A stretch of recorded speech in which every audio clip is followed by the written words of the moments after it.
Okay, guys, today we are going to look at the Industrial Revolution.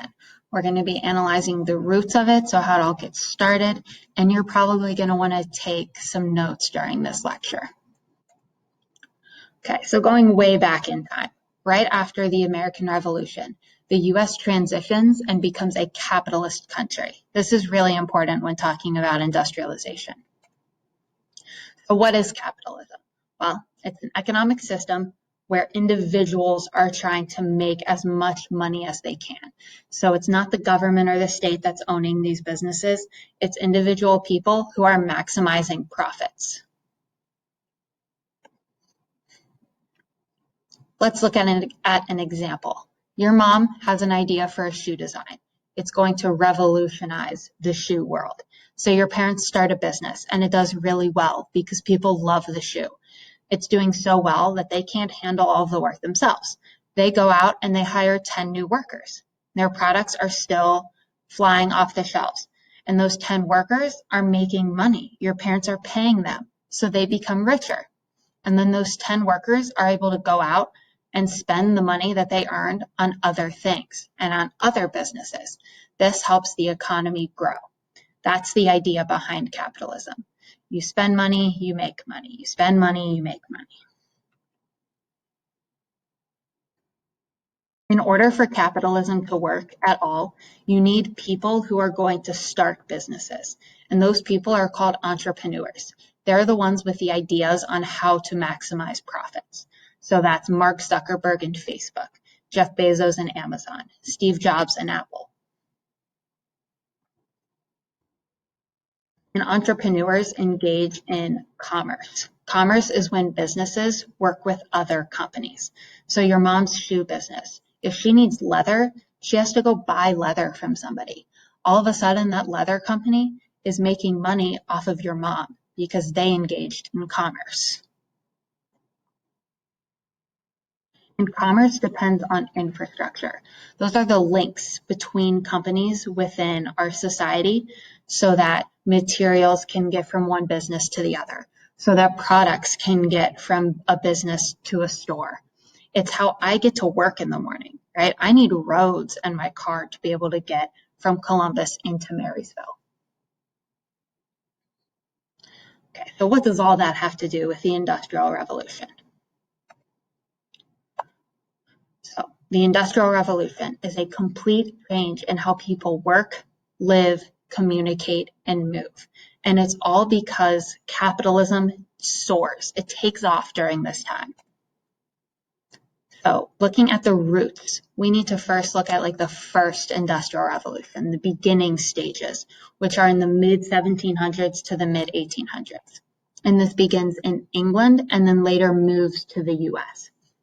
And the first industry that modernizes is the textile industry, which is clothing. And then we start to see all these new inventions and innovations that people are coming up with to make more money. The main one during this period is the steam engine. So using steam to generate power. Really cool stuff. And then over time, these entrepreneurs are making these products and they start to build factories. So a central location where everyone comes to work. That's not how it used to be. It's a really normal thing in our society today, but people didn't used to go somewhere else to work, right? Now all of a sudden they're flocking to wherever these factories are because that's where the jobs are. Now moving away from the first stage of industrialization and now looking at the second industrial revolution. So now we're looking at the mid to late 1800s into the early 1900s. And largely, this is a continuation of the first industrial revolution. We're seeing more factories. We're seeing new and better infrastructure. But we're also seeing a lot of new technologies. And it's the new technologies that are really the hallmark of the second phase of the Industrial Revolution. Now we have cars. We've got a picture of the Ford Model T right there. People can drive places. And we have railroads and steel trains. We also have electricity. And so all of a sudden, people can work past dark.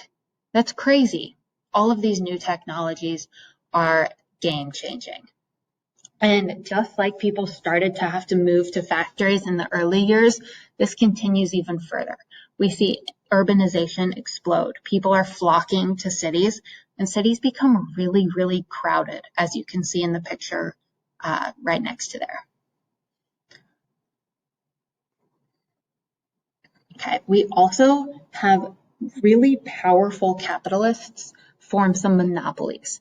So we're talking, if we're thinking about present day, these are people like Jeff Bezos, who exclusively are starting to control parts of the market. So if you are the only one selling a good because you've smushed all of the competition, you can kind of start to charge whatever you want. And that's a really dangerous thing. And two of the most powerful capitalists who had monopolies in the early 1900s were Rockefeller, he had the Standard Oil Company, and Carnegie, who had a steel company. And these capitalists were so strong and so powerful that the US government had to create laws to make them less powerful. And these laws were called antitrust legislation. Legislation is another word for laws. And what these did, they inspired competition. So they made it so that people couldn't have monopolies. There had to be competition in the market, and this prevented people from being able to charge whatever they wanted, and it helped to protect consumers. Now we're going to look at three different graphs. This first one is about urbanization. So it's how many people are living in urban places like cities or rural places that are more farmland. So for each one of these three graphs, you're going to, in your notebook, want to answer the three questions at the bottom, A, B, and C. But before you do that, you'll probably want to spend a minute or so looking at the graph, figuring out what's going on, figuring out what the numbers mean. So go ahead, pause the video for a minute as you answer those three questions.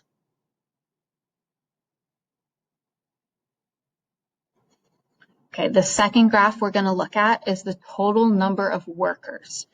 And so the two lines you'll see in this graph are the people who are working in manufacturing jobs, so people like in the factories, versus people working on farms. So just like the last graph, you'll probably want to pause this video and answer questions A, B, and C in your notebook.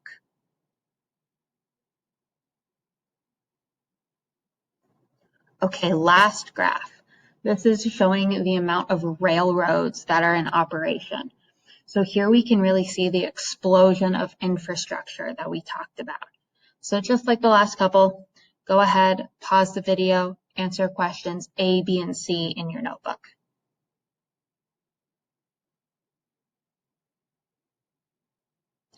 Okay, guys, so that is all we have for today. Hopefully this was a helpful overview of what the Industrial Revolution was all about and the roots of it and how capitalism plays a role in industrialization. Please email me if you have any questions or you want to talk further about anything that was in this lecture. Thanks, guys.